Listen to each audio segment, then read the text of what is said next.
was good to be back in the wilderness again, where everything seems at peace. I was alone, just me and the animals. It was a great feeling, free once more to plan and do as I pleased. Beyond was all around me. My dream was a dream no longer. I suppose I was here because this was something I had to do. Not just dream about it, but do it. I suppose, too, I was here to test myself. Not that I had never done it before, but this time it was to be a more thorough and lasting examination. What was I capable of that I didn't know yet? Could I truly enjoy my own company for an entire year? And was I equal to everything this wild land could throw at me? I had seen its moods in late spring, summer, and early fall, but what about the winter? Would I love the isolation then? With its bone-stabbing cold, its ghostly silence?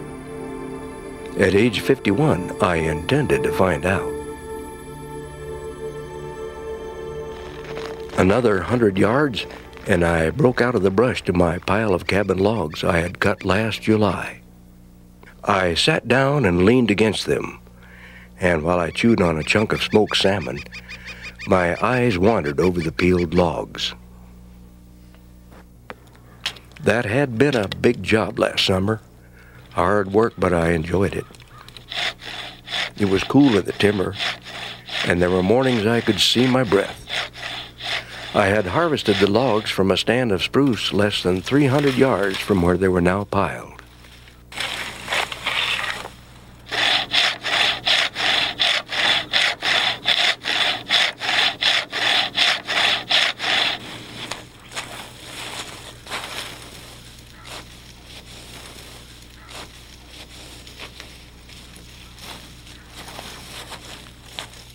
The logs were a great deal lighter now than they were then, and could be handled easily enough.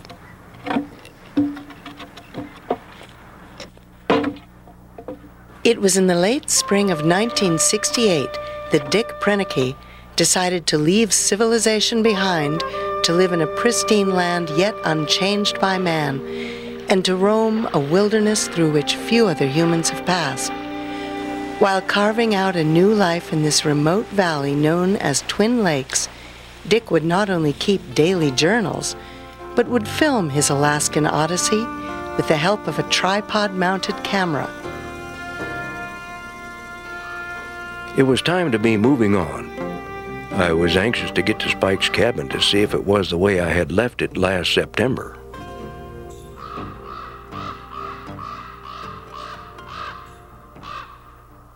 About 500 yards more through the spruce and the willow brush, and there it was. Its weather-grade moose antlers spreading just below the peak of the roof, a tin can on its stovepipe, and its windows were boarded up. The cabin had everything needed to set up housekeeping until my own cabin was completed. A good stove, 2 bunks, and a roof that didn't leak.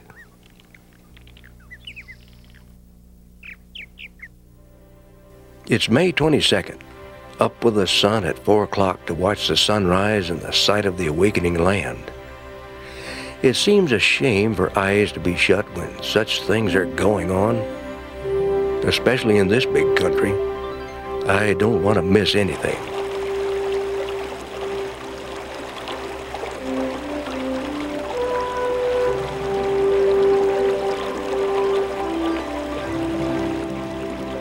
Today I would hike the 5 miles down to the lower lake to pack my 3rd and last load of gear, my tools with which to build my cabin. This time with the binoculars along, I would have an excuse to stop now and then and glass the slopes for game.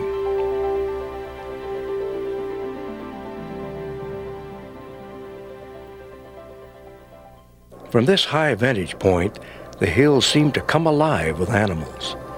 I suddenly didn't feel so alone anymore.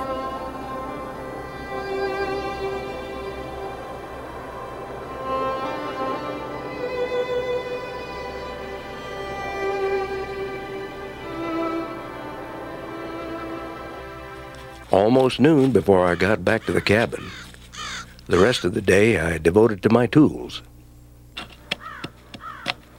I carved a mallet head out of a spruce chunk, augered a hole in it, and fitted a handle to it. This would be a useful pounding tool, and I hadn't had to pack it in either.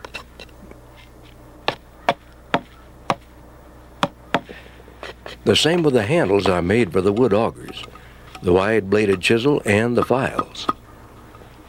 Much easier to pack without the handles already fitted to them.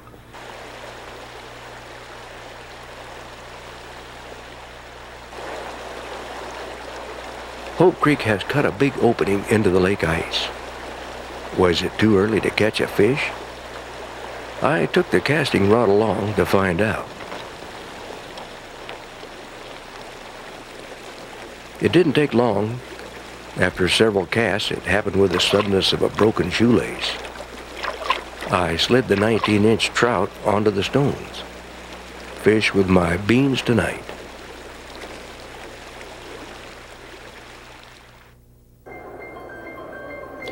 It's May 25th. Breakup is not the spectacular sight it was last year. A big wind would have cleared the thin ice out yesterday.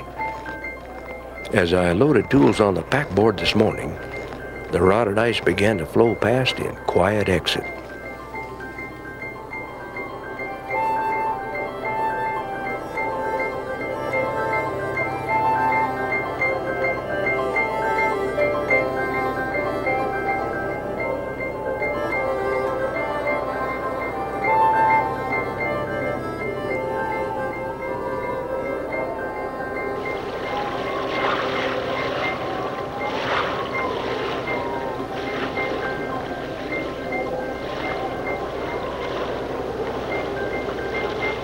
When you have miles and miles of lakefront and picture views to consider, it's difficult to select a building site.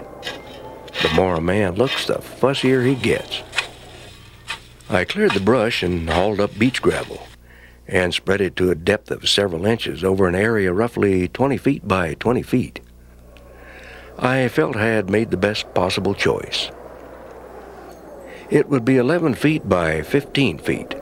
Its front door would face northwest, and the big window would look down to the lake.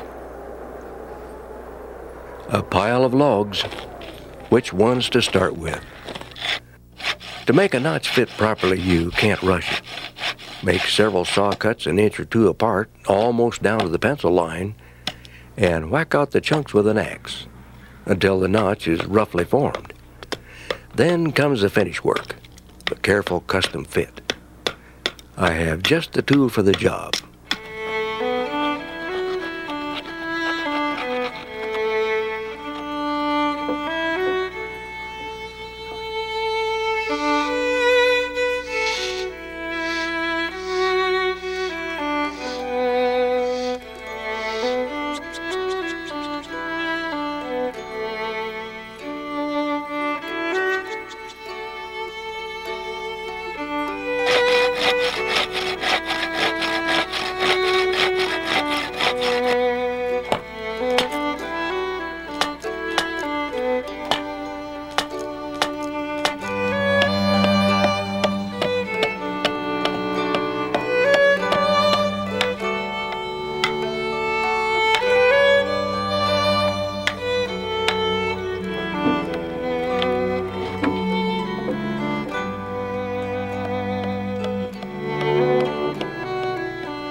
One log in particular required considerable hewing to straighten it.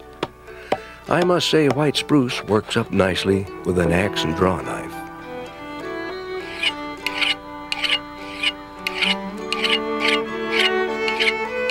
Enough for this evening. The job has begun. Tomorrow should see more working and less figuring.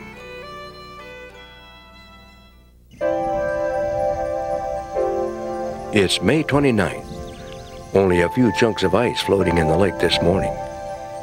By noon there was no ice to be seen. It was good to see the lake in motion again, and it was even better to slip the canoe into the water and paddle to work for a change.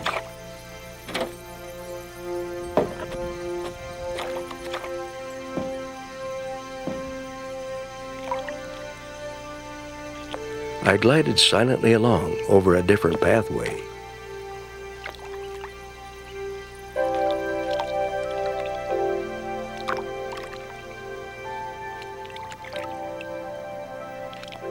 The cabin is growing. 28 logs are in place. 44 should do it, except for the gable ends and the roof logs. It really looks a mess to see the butts extending way beyond the corners, but I will trim them off later. You can't rush it. I don't want these logs looking as though a Boy Scout was turned loose on them with a dull hatchet.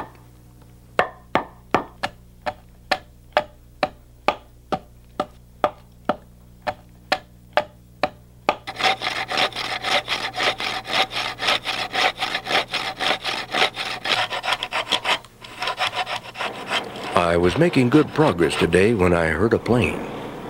It was Bay Ballsworth. I watched the plane glide in for a perfect landing on the calm lake.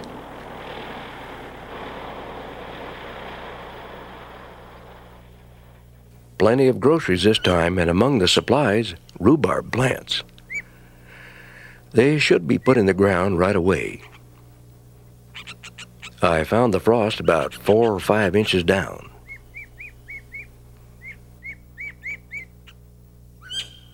I planted 15 hills of potatoes, tucked in some onion sets, and put in a few rows of peas, carrots, beets, and rutabagas. Not much of a garden by Iowa standards, but it would tell me what I wanted to find out. Finally, back to the cabin building. I'm a better builder than I am a farmer anyway. 38 logs are in place, and I'm almost ready for the eave logs. I cut the openings for the big window, the 2 smaller ones, and the opening for the door.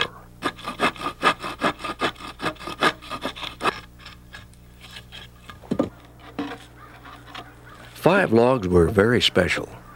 These were the 20-footers, which along with the gable ends would be the backbone of my roof.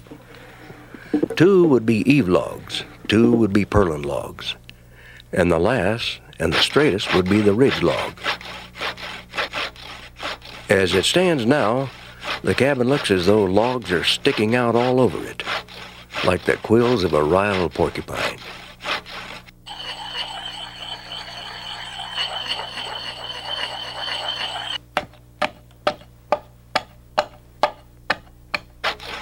I've made good progress today. My cabin logs have magically changed form in the 10 days since I cut the first notch. It's June 7th, and I do believe the growing season is at hand. The buckbrush and willows are leafing out fast now. The rhubarb is growing, and I notice my onion sets are spiking up through the earth. Those window frames have been on my mind. Decided to do something about it. First, I built a sawhorse workbench, then selected straight grain sections of logs cut from the windows. With a thin-bladed wide chisel, I cut deep along the line on each side. Worked fine. I smoothed the split sides with the draw knife. The result was a real nice board, so I continued to fashion others, put them in place, and nailed them in.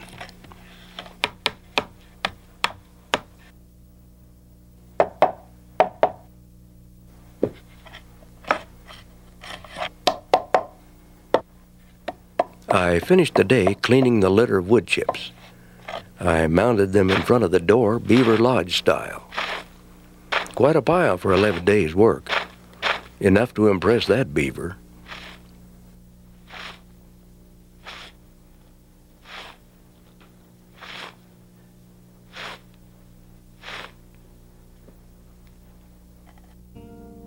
It's June 9th. Today would be a day away from the job of building. I'll look for the pole timber for the roof up lake.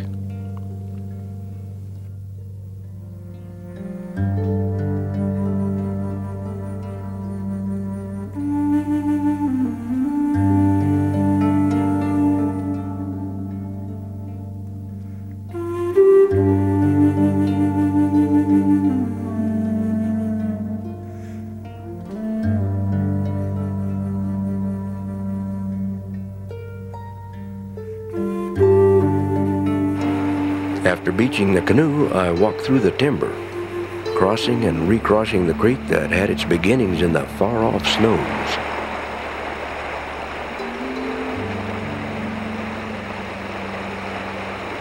Good piles were not as plentiful as I figured, and I worked steadily to get 48 out and packed to the beach by noon.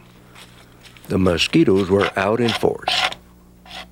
To peel the poles, I made a tripod of short sticks on which to rest one end and put the draw knife to work. I rafted them up and moved them down the lake to my beach. A good pile, but I doubt there will be enough.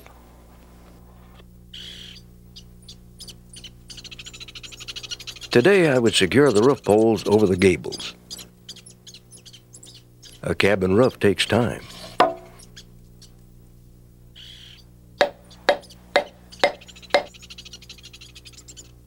Soon I will be ready to saw the ends and fill the slots between the pole butts under the eaves.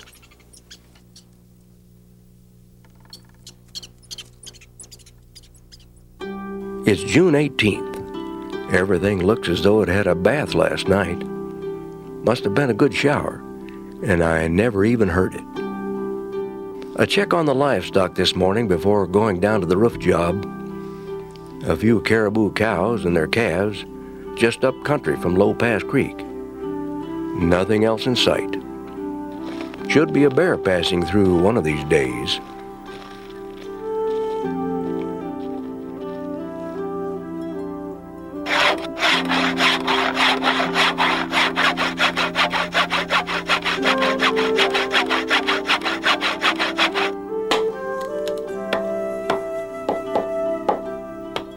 These fillers should be called squirrel frustrators. Give those characters an entrance, and they can ruin a cabin.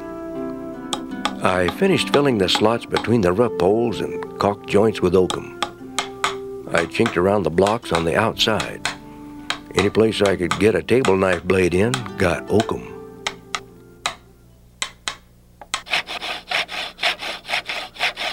Next was a job I had been thinking about, a countertop, some window ledges, and some shelves. I decided ripping them with a rip saw was the answer. I could go down the middle of a log 5 inches in diameter and 42 inches long in 15 minutes. Couldn't complain about that. I think I have sawed nearly everything that I need. Now to trim the edges and start building.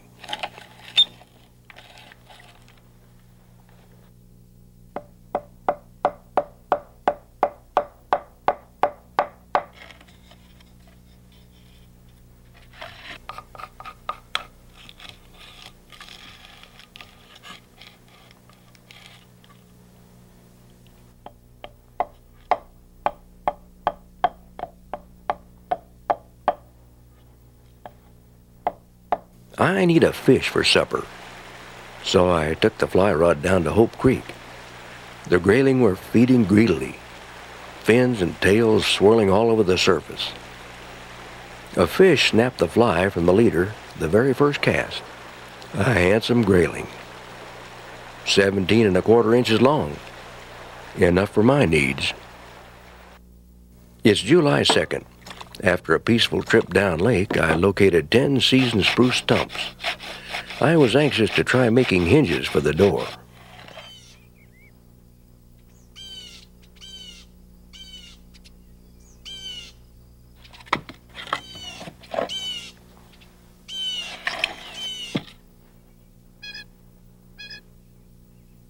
I worked the wood to shape with an axe and draw knife. Now to saw the fork in the butt end.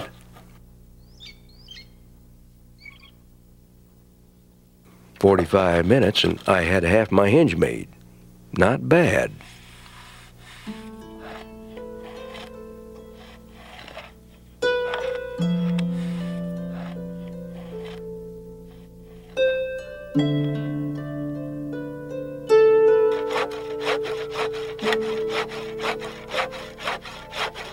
I put some finishing touches on the door planks I made Sunday. Now the door is ready to put together. Too many men work on parts of things. Doing a job to completion satisfies me.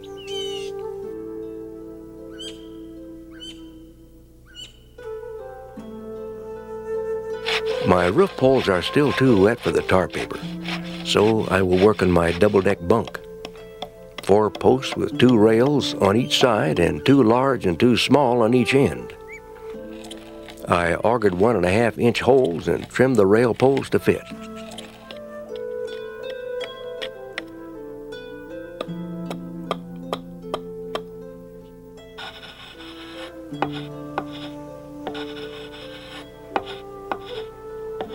Now when I get some glue, I will knock it apart and glue it back together. With a few leftover poles, I built myself a chair and a bench. It's June 27th. A good rain it was last night. Today would be a pole hunting day. I need about 30 to make the slats for my bunks. After peeling the poles, the wind came up strong.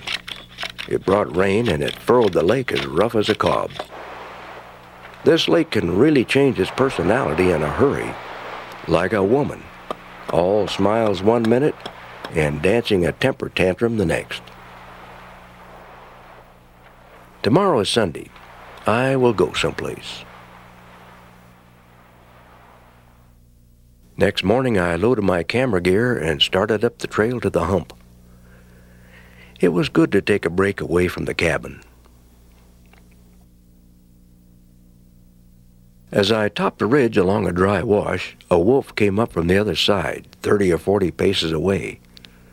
Then in a wink she was gone. The wolves had made a kill. All that was left of the young caribou was a backbone and rib cage. The skin was badly torn and pulled down over the front legs, as you would peel back a rubber glove.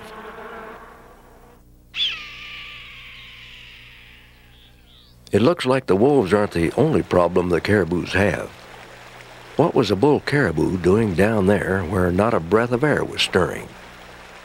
Insects were whirling around me like sawdust blown from a power saw.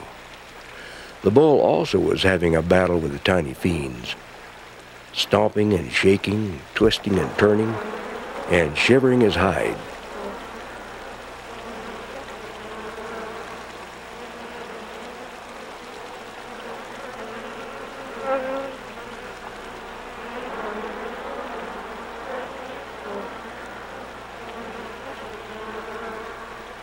He would lie down and get back up again. No rest at all. Why doesn't he climb to a breeze or take a swim?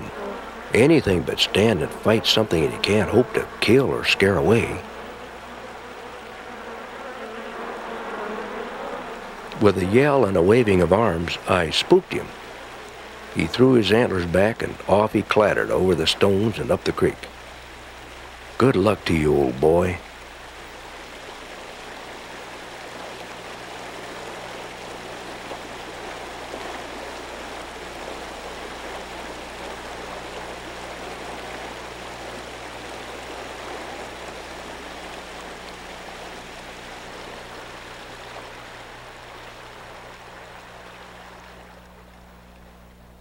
It's July 3rd, a cool, damp morning with fog coming off the slope like the smoke from many campfires. No wind now, so it's a perfect day for the tar paper job. I lapped the felt paper 4 to 5 inches. I need just one more strip, 20 feet long. I must admit the cabin looks better already with the start of a roof. Next, I unrolled the polyethylene and tucked the edges to get at least 4 thicknesses to tack through, and I fastened her down.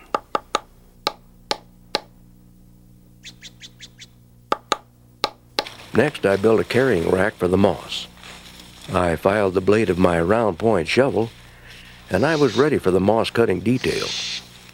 I cut out rectangles about 18 inches by 36 inches and 8 inches thick. 2 chunks double-decked on the rack made a good load.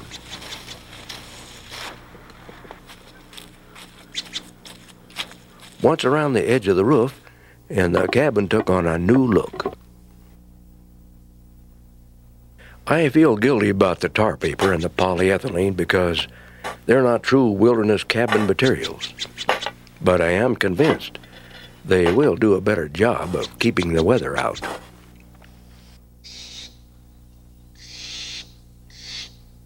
It seems I have cleared 2 acres of moss, and still the roof isn't covered. A beautiful, still evening. The cabin is beginning to look as though it belongs. This morning I cut, hauled, and peeled 11 logs by noon. I would spend the day on the construction of the john, an important consideration in any new home. Materials to finish the front required lots of time, ripping boards from the last of my cabin logs.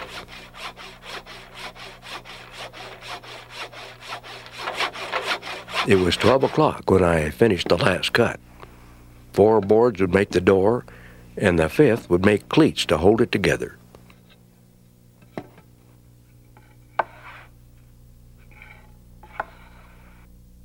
I made the hinges from a gas can, and they looked almost store-bought. And then the final touch, saw out the crescent, and the john was done. July 23rd, a day to hang the door. I put the door into the opening and fastened the top and bottom hinges. I checked and rechecked my hinges to see that they were in line. I pulled the hinge pins, set the door on the edge, and sawed it nearly through for a Dutch door, which I intended it to be. I daubed on some glue and nailed it fast.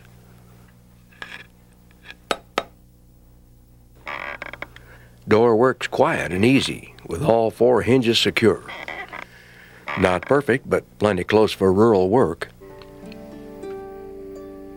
I must devise a latch for it, not just hooks like a barn door.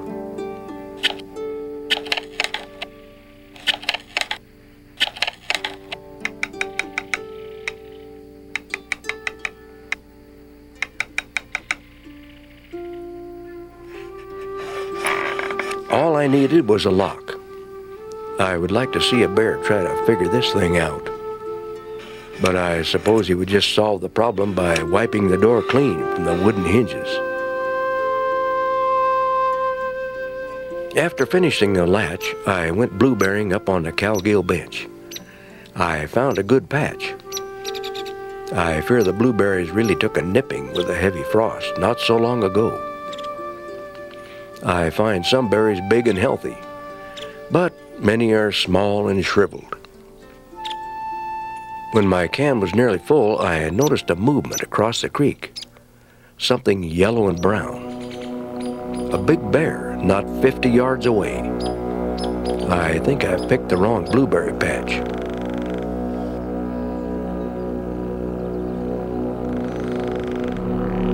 Lucky for me and him, he didn't like my smell.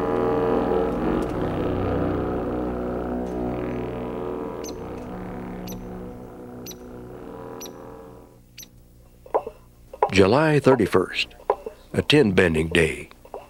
Made a water bucket, a wash pan, a dish pan, a flour pan, and storage cans. My cabin kitchen is shaping up.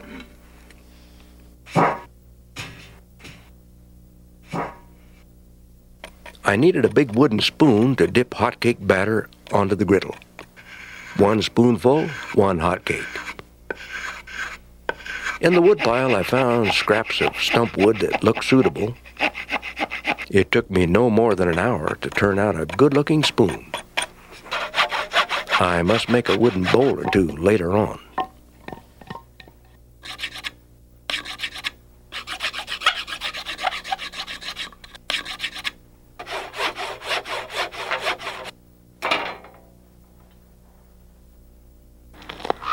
Today is the big day.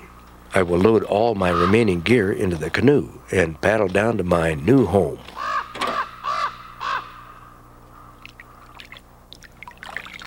The lake is dead calm.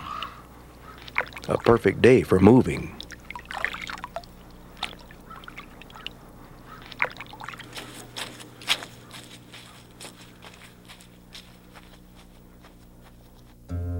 Everything found its place, and there was lots of room for everything. Not a cluttered look at all. 5 inches of foam rubber on my new bunk will make it just about right. I can hear Hope Creek real plain. That will be a pleasant sound to go to sleep by. And the view from my window isn't too bad either. Best sleep in a long time. The sound of the waves lapping the gravel beach and the never-ending rustle of Hope Creek. No better sleeping pill. The woodpile needs attention. I must drop a few spruce snags and buck them into sections. Dry standing timber makes the best firewood.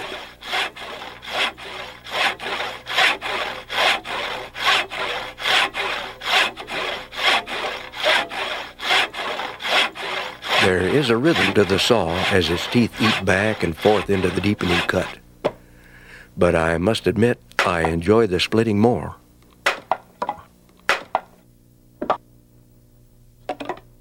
I heard a plane. It was Babe at last with supplies. He had brought in some fresh groceries that needed refrigeration. I had dug down a foot into the moss just yesterday and found frost, and lined the hole with a gas can box. The thermometer in my cooler box under the moss reads 40 degrees, and here it is close to 80 degrees today.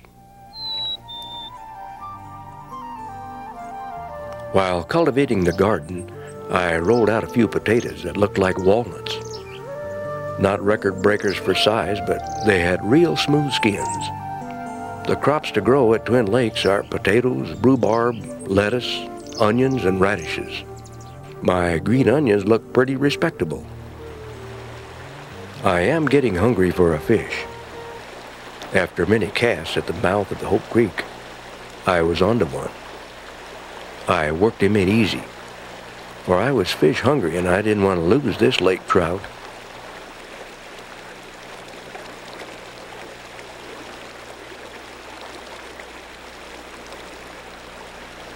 I could see him browning in the pan as I dressed him out, and I left his entrails for the birds. Fried potatoes, onions, and fish. You can't beat that. Time to take a break away from the cabin. I would go up high today.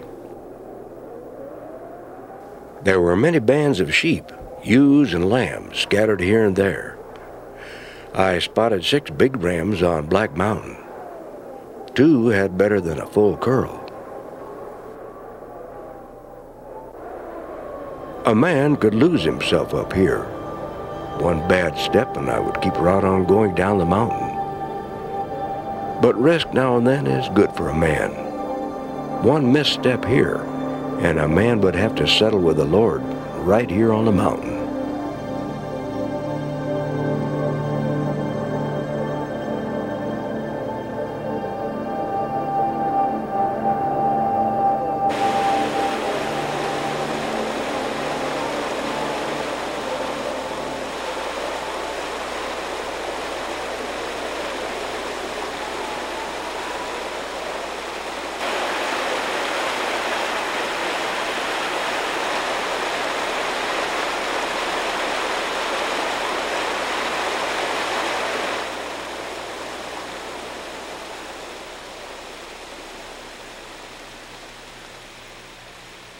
Close at hand, the mosses and grasses were full of tiny flowers. It is another world of beauty. The more I see as I sit here among the rocks, the more I wonder about what I am not seeing.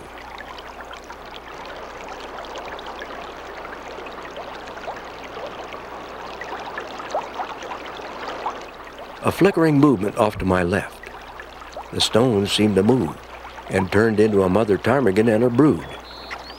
The young were just as camouflaged as their mother in her plumage of summer. They were feeding, huddled like chickens as they worked along the slope.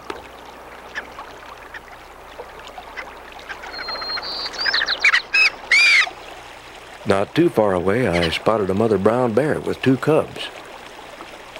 It was probably the same family I had seen at different times during the spring. She was rounded out like a cask. Must be lots of vitamins along those slopes.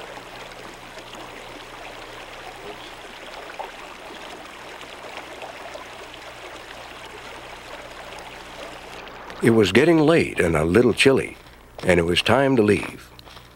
I had taken a long look into the heart of the high places.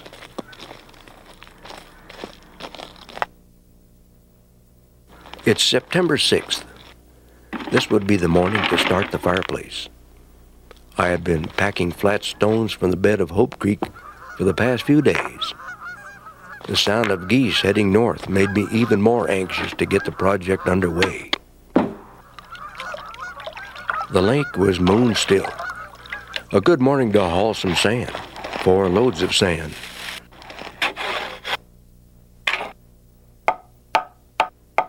I won't cut that hole in the back of the cabin too high until I find out how this rock laying is going to go.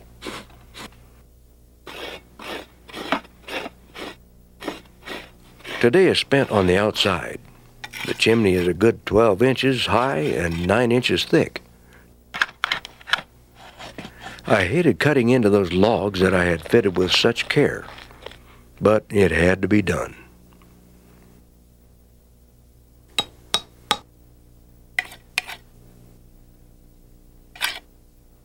It's September 8th. I roughed out my arch today with my axe, and then finished it off with a jack plane. I set it in place and spiked it to the posts. All my stones in front of the fireplace have been collected in my travels up and down both lakes, the high country and the low. So they are representative of the entire area.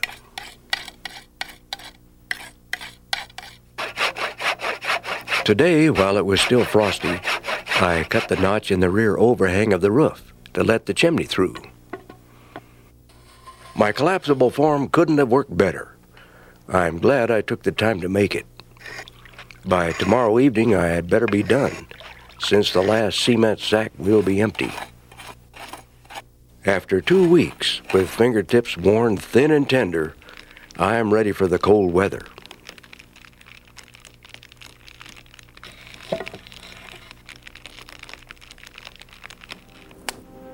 This new day is clear, calm, and 28 degrees. There's white frost on the brush and on the gravel of the beach. The lake is like a huge puddle, grinning with the reflections of the fall colors well along in the mountains. Today was meant for canoe travel. I would go to the lower end of the lower lake, where the Chilligadratna River begins its long, swift journey to merge with the Mulchatna and the Nushagak. It would be a paddle of 8.5 miles, one way.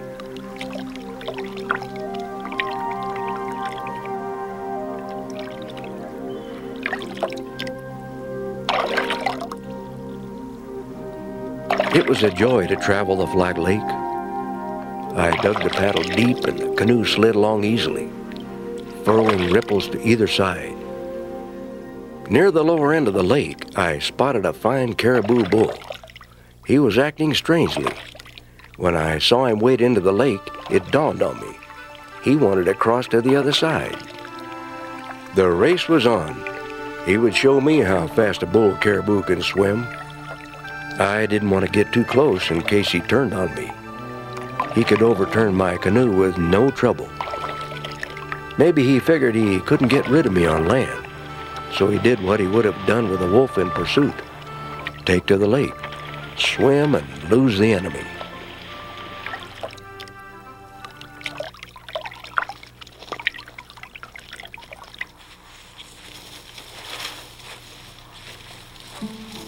The caribou is an animal of the open country. It seems he likes to get up on the high ridges where the breeze blows to keep the insects away.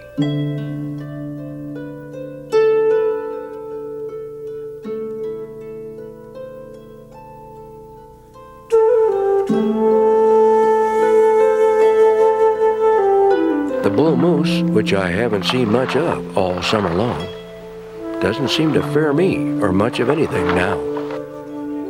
After several hours of violent thrashing and destroying a patch of willow bushes, the bull was freed from the blood-covered velvet-like material. It seems this time of year the bulls lose all their good sense during the rutting season and come right out in the open, afraid of nobody. And that's when hunting season opens. And that's the end of him.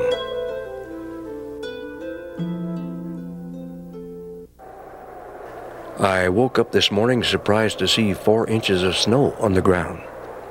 Looks like I finished my fireplace just in time. It's a frosty morning at 23 degrees, 35 degrees in my cooler box, and the lake water at 42 degrees. But the pressure is off. The fireplace is built, and what little there is yet to do can be done regardless of the weather.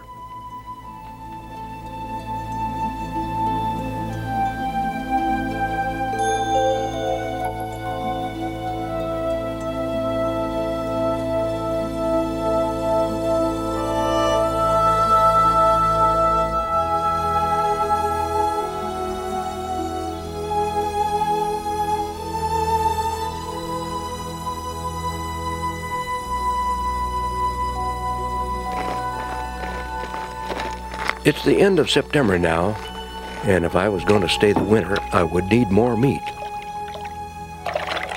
Today was the last day of sheep season, and the sight of 4 good rams in a bunch convinced me. Although this handsome bull makes it tempting, lucky for him, I like sheep meat better than caribou.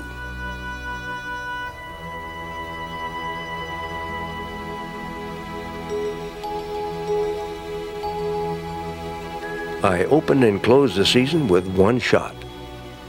The search for meat is over. I hated to see the big ram end like this, but I suppose he could have died a lot harder than he did. The pelt must have weighed 100 pounds when I dragged it from the water. Nearly all the blood had soaked out of the beautiful white hide. I put my smoker into operation, and I kept it going all day.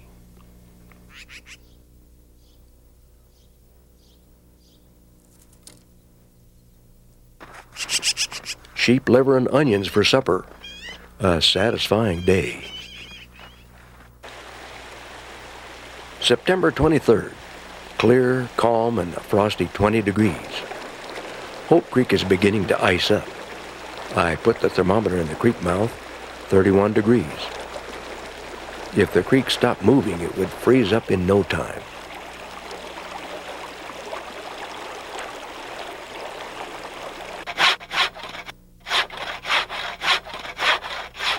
Today, I would cut wood to build up my supply.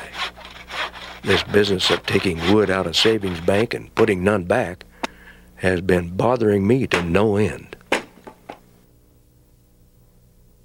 Plenty of meat hanging from the meat tree, plenty of wood, my cabin tight and warm. I looked forward to freeze up.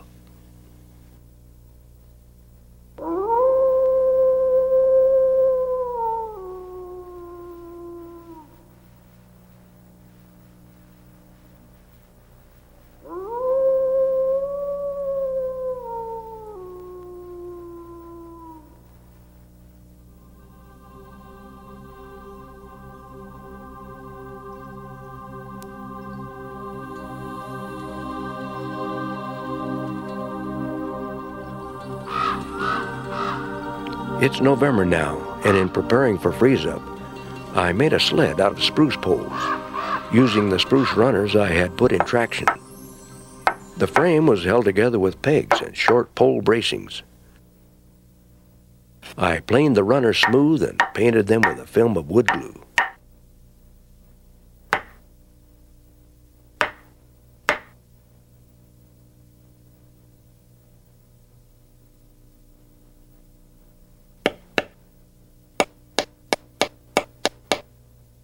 With its deck bolts, handles, and crossbars, it would be a vehicle in which I could push a good-sized load. Too bad I didn't have a caribou to pull it.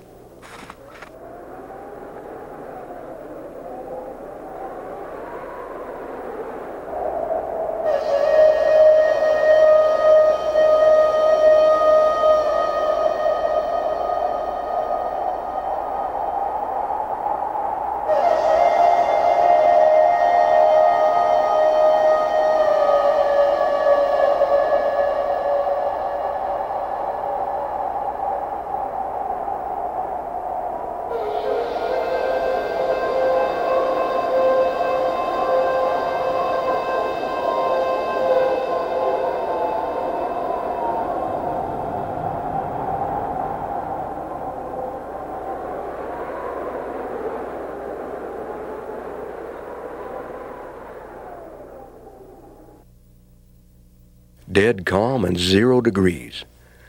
The wind and snow died during the night. It's important that I keep my pathway to the lake open.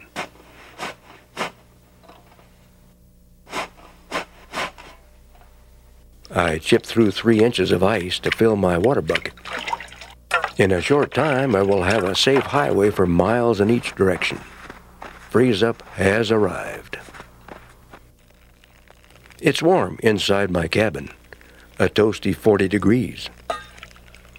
Peppery ram stew for supper, just the way I like it. It's got everything in it but the kitchen sponge.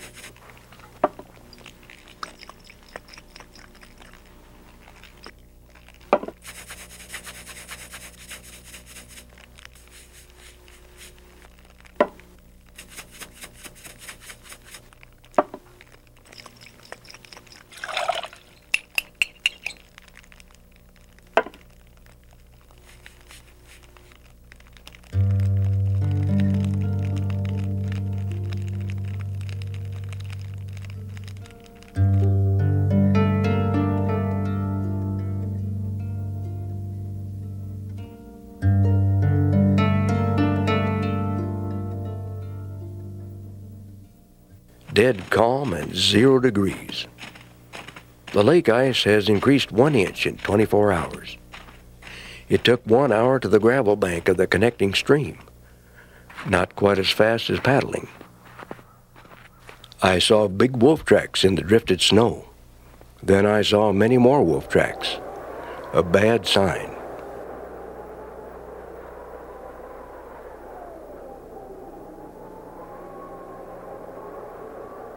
About 100 yards farther on, a calf dead on the bank. They had not fed on the carcass at all. I butchered it up into sections. Blood was frozen on his hind legs. Evidently one of the wolves had hamstrung him while the rest of the pack had held his attention. Had they done it just for sport? Suddenly the wolves lost a few points with me. I loaded up the sled and headed for home. I chopped off a chunk of moose hindquarter. The meat shattered like ice. The magpies soon took command, but there will be plenty for all.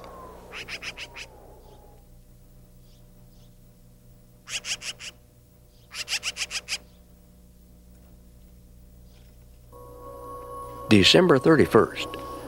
32 degrees below 0 during the heat of the day. Today I hiked a couple of miles down the lake. I do believe winter at Twin Lakes is better than summer. I crossed a wolverine track that was headed for Low Pass Creek. I must be on the lookout for that character.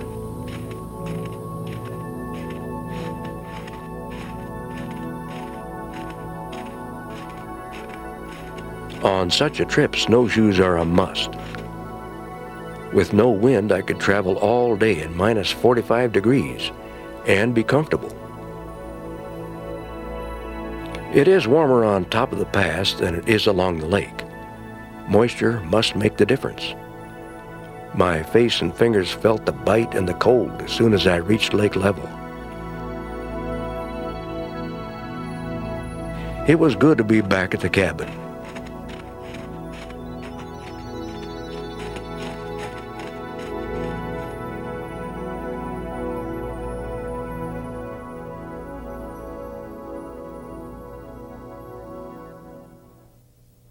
January 2nd, 45 below, a land without motion.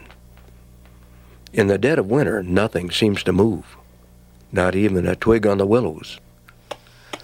The thickness of ice is now a strong 28 inches. In this very cold weather, the hole in the ice gradually closes in from the sides until it is a hole no longer.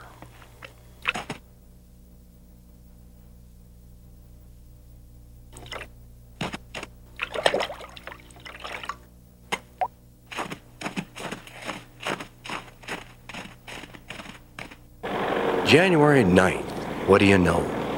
Here comes Babe in the tea-craft on skis. He brought a burlap sack, half full of butter beans, 50 pounds of sugar, and a big box of dried apples. Also some mail.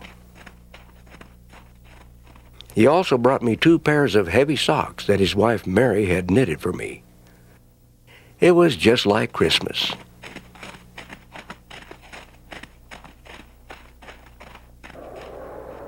February 21st, plus 26 degrees. Snowing and blowing. 27 inches of snow on the level. My snow shovel works well. My paths are beginning to look like small canyons with steep white walls. I wish Brother Jake could be up here to see this. February is almost gone, and that didn't take long. Still, the snow depth stays at 27 inches at my checking station. It settles between snows.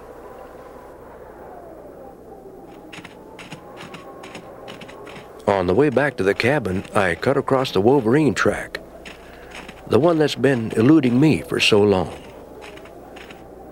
And then there he was, the one with the ferocious reputation.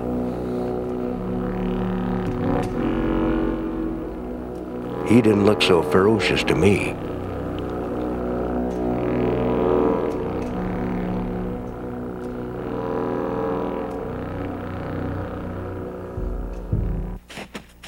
It's very warm in the sun, but cool in the shadow of the mountain as I snowshoed back to the cabin. The end of March.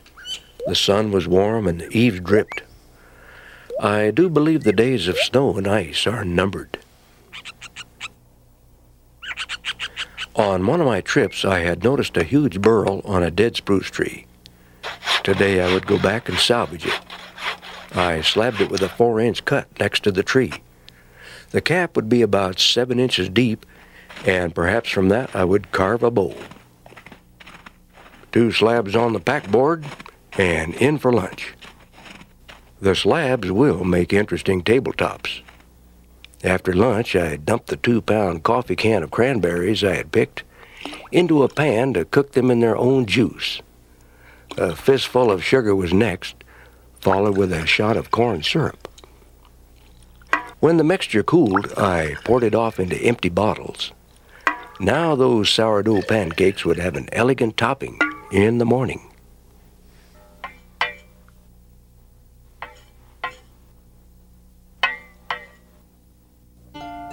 April 22nd. It is good to see bears on the mountain again. A mother and 2 fine-looking cubs. Good company for a man out here. Most people would think a bear den to be a smelly place. On the contrary, I have found them to be clean and fresh, as if the bear walked in, laid down, got up and walked out.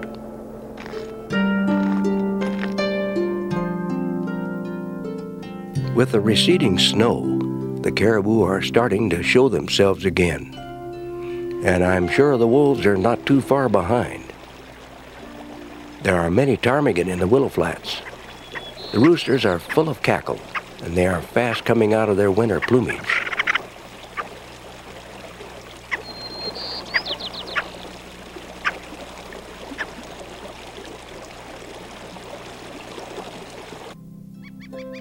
I have made it through my first winter at Twin Lakes. With the arrival of spring, it feels good to get back to work on the projects that have been on hold. And the new cash will keep the bears and other critters out of my food supplies.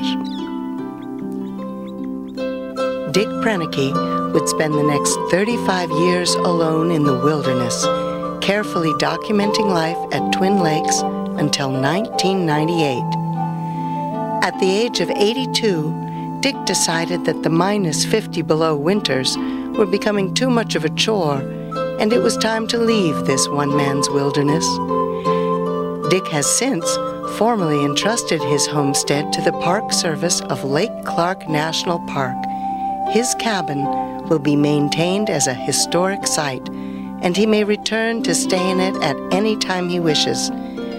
And while he may not make the trip physically again, his spirit will always linger in the perfect notches of his logs.